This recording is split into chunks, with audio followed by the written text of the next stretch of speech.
नमस्कार दोस्तों। किसी ने बड़ी शिद्दत से कहा है, ध्यान से सुनिएगा।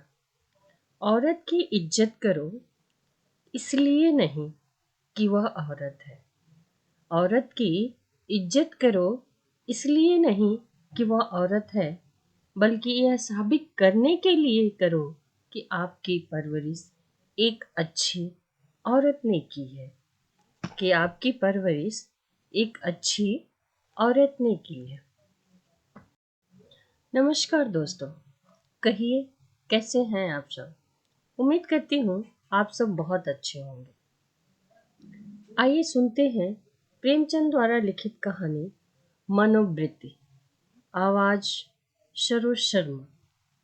एक सुंदर युवती प्रातःकाल गांधी पार्क में बेंच पर गहरी नींद में सोई पाई जाती है। यह चौंका देने वाली बात है। युवत सुंदरियां पार्कों में हवा खाने आती हैं, हंसती हैं, दौड़ती हैं, फूल पौधों से खेलती हैं। किसी का इधर ध्यान नहीं जाता। लेकिन कोई युवती रविश के किनारे वाले बेंच पर बेखबर सोए यह बिल्कुल गैर मालूम पड़ता है। अपनी ओर बलपूर्वक आकर्षित करने वाली रविश पर कितने आदमी चहलकदमी कर रहे हैं। बूढ़े भी, जवान भी, सभी एक क्षण के लिए वहां ठिठक जाते हैं। एक नजर वह दृश्य देखते हैं और तब चले जाते हैं। युवक वृंद रहस्य भाव से मुस्कुराते हुए, वृद्धजन चिंता भाव से सिर हिलाते हुए और युवतियां लज्जा से आंखें नीचे किए हुए हैं। बसंत और हमेश निकर और बनियान पहने नंगे पांव दौड़ रहे हैं। बड़े दिन की छुट्टियों में ओलंपियन रेस होने वाला है। दोनों उसी की तैयारी कर रहे हैं। दोनों इस स्थल पर पहुंचकर रुक जाते हैं और दबी आंखों से युवती को देखकर आपस में ख्याल दौड़ाने लगते हैं। बसंत ने कहा, इसे और कहीं सोने की जगह नहीं मिली क्या?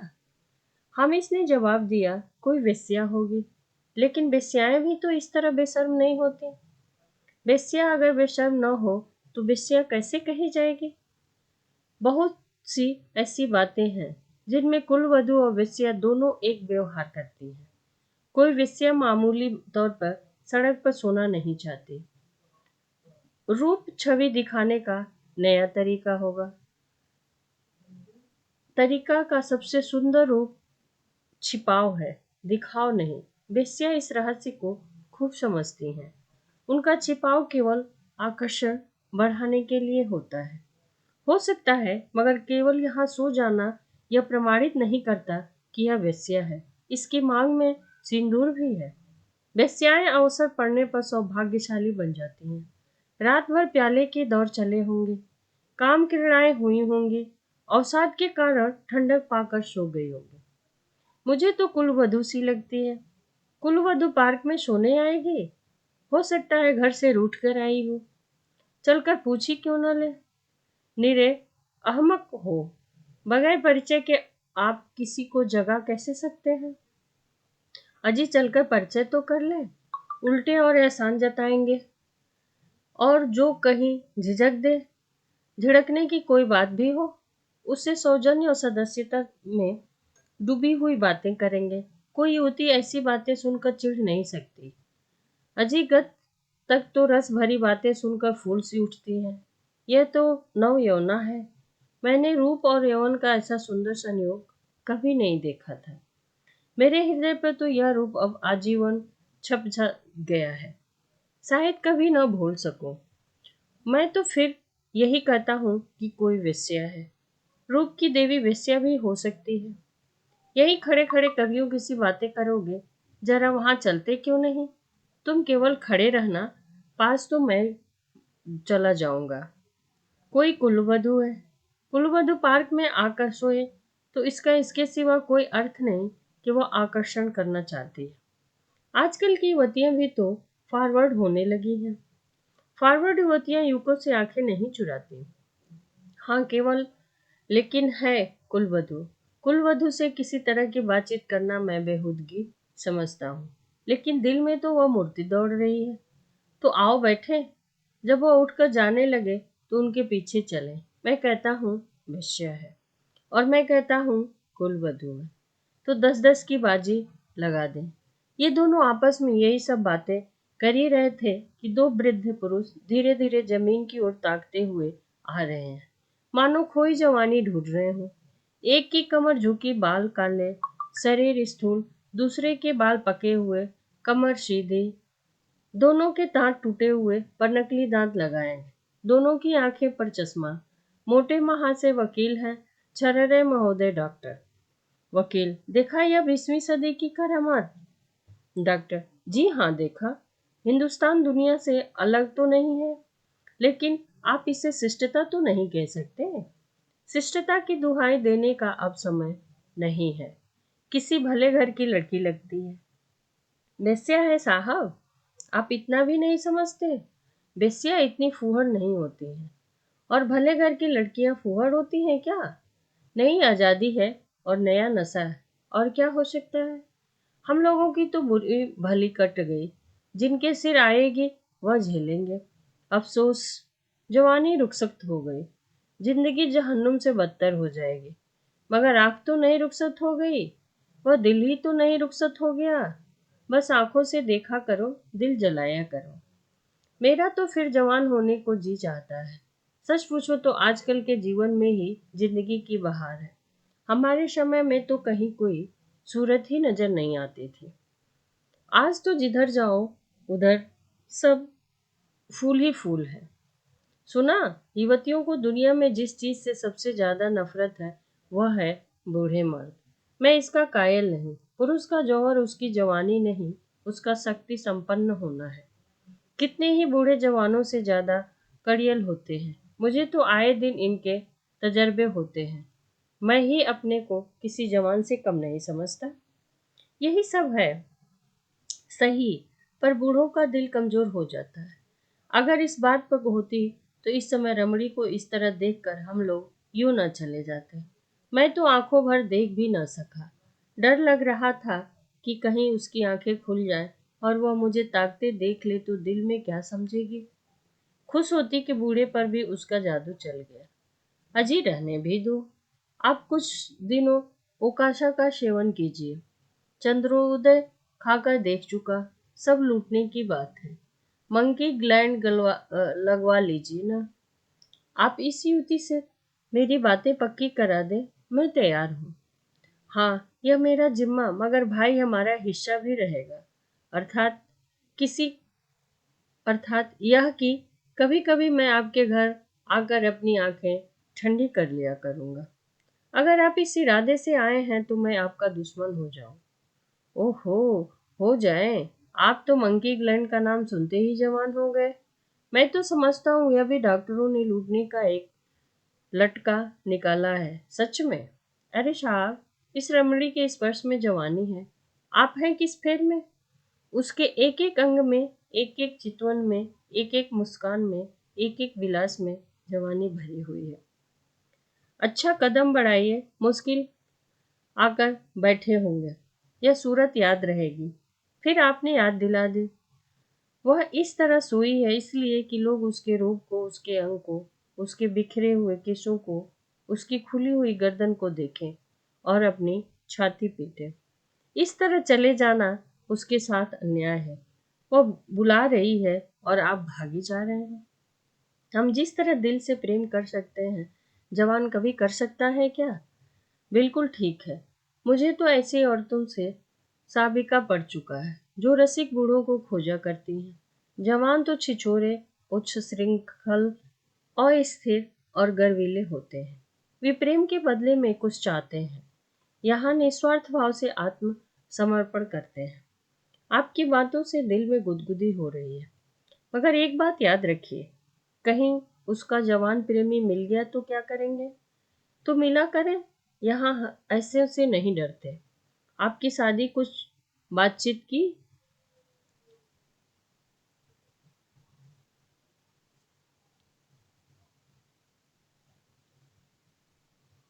आपकी शादी की कुछ बातचीत थी तो? हाँ थी, मगर अपने ही लड़के जब दुश्मनी पर कमर बांधे तो क्या हो। मेरा बड़ा लड़का यशवंत तो मुझे बंदूक दिखाने लगा। यह जमाने की खूबी है। अक्टूबर की धूप तेज हो चली थी। दोनों मित्र चले गए। कुछ देर बाद दो औरतें, एक वृद्धा, दूसरी नौजवान, पार्क के फाटक पर मोटर से उतरी और पार्क में हवा खाने आईं। उनकी निगाह भी उस नींद की माती हुई युवती पर पड़ी। वृद्धा ने कहा, बड़ी बेशर्म है। नयोना ने तिरस्कार भाव से उसकी ओर देखकर कहा, ठाठ तो भले घर की देवियों के हैं। बस ठाठ ही देख लो, इसी से मर्द कहते हैं स्त्रियों को आज़ादी नहीं मिलनी चाहिए। मुझे तो कोई वेश्या मालूम होती है अम्मा। वेश्या ही सही, पर उसे इतनी बेशर्मी करके स्त्री समाज को लज्जित करने का क्या अधिकार है? कैसे मजे से सो रही है, मानो अपने घर में है। बेहयाई है। मैं पर्दा नहीं चाहती, पुरुषों की गुलामी नहीं चाहती, लेकिन औरतों में जो गौरवशीलता और सज्जलता है, उसे नहीं छोड़ना चाहिए। मैं किसी युवती को सड़क पर सिगरेट पीते देखती हूँ तो मेरे बदन में आग लग जाती है। उसी तरह आधी छाती का जम्फर भी मुझे नहीं सुहाता। क्या अपने धर्म की लाज छोड़ देने से ही साबित होगा कि हम बहुत फॉरवर्ड हैं? पुरुष अपनी छाती या पीठ खोले तो नहीं घूमते। इसी बात पर बाई जी, जब मैं आपको आड़े हाथों लेती हूँ तो आप बिगड़ने लगती हैं। पुरुष स्वाधीन है। वह दिल से समझता है कि मैं स्वाधीन हूँ। वह स्वाधीनता का स्वांग नहीं भरता। स्त्री अपने दिल में समझती है कि वह स्वाधीन नहीं है, इसलिए वह अपनी स्वाधीनता का ढोंग करती है। जो बलवान है वो अकड़ते नहीं, जो दुर्बल है वही अकड़ दिखाते हैं। क्या आप उन्हें अपने आंसू पोंछने के लिए इतना अधिकार भी नहीं देना चाहती? मैं तो कहती हूँ, स्त्री अपने को छिपाकर पुरुष को जितना नचा सकती है, अपने को खोलकर ऐसा कभी नहीं नचा सकती। स्त्री ही पुरुष के आकर्षण की फिक्र क्यों करे? पुरुष क्यों स्त्री से पर्दा नहीं करता? अब मुंह न खुलवाओ मीनू। इस छोकरी को जगाकर कह दो जाकर घर पर सोए। इतने आदमी आ जा रहे हैं और निर्लज टांग फैलाए पड़ी है। यहाँ इसे नींद कैसे आ सकती है? रात कितनी गर्म थी बाई जी। ठंडक पाकर बेचारी की आंख लग गई होगी। रात भर यहीं रह रही है। कुछ कुछ बदती हूँ। मीनू युवती के पास जाकर उसका हाथ पकड़कर हिलाती है। यहाँ क्यों सो रही हो देवी जी? इतना दिन चढ़ा आया है, उठकर घर तो जाओ। युवती आंखें खोल देती है। ओहो, इतना दिन चढ़ाया? क्या मैं सो गई थी? मेरे सिर में चक्कर आ जाया करता है। मैंने समझा शायद हवा से कुछ लाभ हो। यहाँ आई पर ऐसा चक्कर आया कि मैं इस बेंच पर बैठ गई। फिर मुझे कुछ होश न रहा। अब भी मैं खड़ी नहीं हो सकती हूँ। मालूम होता है मैं गिर पड़ूंगी। बहुत दवा की पर कोई फायदा नहीं होता। आप डॉक्टर श्यामनाथ जी को जानती होंगी? वह मेरे ससुर हैं। युवती ने आश्चर्य से कहा, अच्छा, वह तो अभी इधर ही से गए हैं। सच? लेकिन मुझे पहचान कैसे सकते हैं? अभी मेरा गौना नहीं हुआ है। तो क्या आप उनके लड़के वसंत की धर्मपत्नी हैं? युवती ने शर्म से सिर झुकाकर स्वीकार किया। मीनू ने हंसकर कहा, वसंत लाल तो अभी इधर से गए हैं। मेरा उनसे यूनिवर्सिटी का परिचय है। अच्छा, लेकिन मुझे उन्होंने देखा कहाँ है? मैं दौड़कर डॉक्टर को खबर देती हूँ। जी नहीं, मैं थोड़ी देर में बिल्कुल अच्छी हो जाऊंगी। बसंत लाल भी वहाँ खड़ा है, उसे बुला दूँ? जी नहीं, किसी को नहीं बुलाइए। तो चलो, अपने मोटर पर तुम्हें तुम्हारे घर पहुंचा दूँ। आपकी बड़ी कृपा होगी। कि मुझे किस मोहल्ले में रहती हो? बे बेगमगंज, मिस्टर जयराम के घर। मैं आज ही मिस्टर बसंत लाल से बात करूंगी। मैं क्या जानती थी कि वह इस पार्क में आते हैं, मगर कोई आदमी तो साथ ले लिया होता। देखा दोस्तों, इस कहानी में क्या जवान, बच्चे, बूढ़े सब किस तरह के विचार को लिए भरे पड़े हैं। हमारा समाज चाहे कितना भी अपने आप को विकास की दौड़ में खड़ा कर दे, पर लोगों की सोच जैसे कल थी वैसे आज है, वो कभी नहीं बदल सकती है। धन्यवाद दोस्तों। कहानी अच्छी लगी हो तो लाइक, कमेंट्स, शेयर और सब्सक्राइब करना ना भूलें। मिलते हैं जल्द ही एक नई कहानी के साथ। धन्यवाद।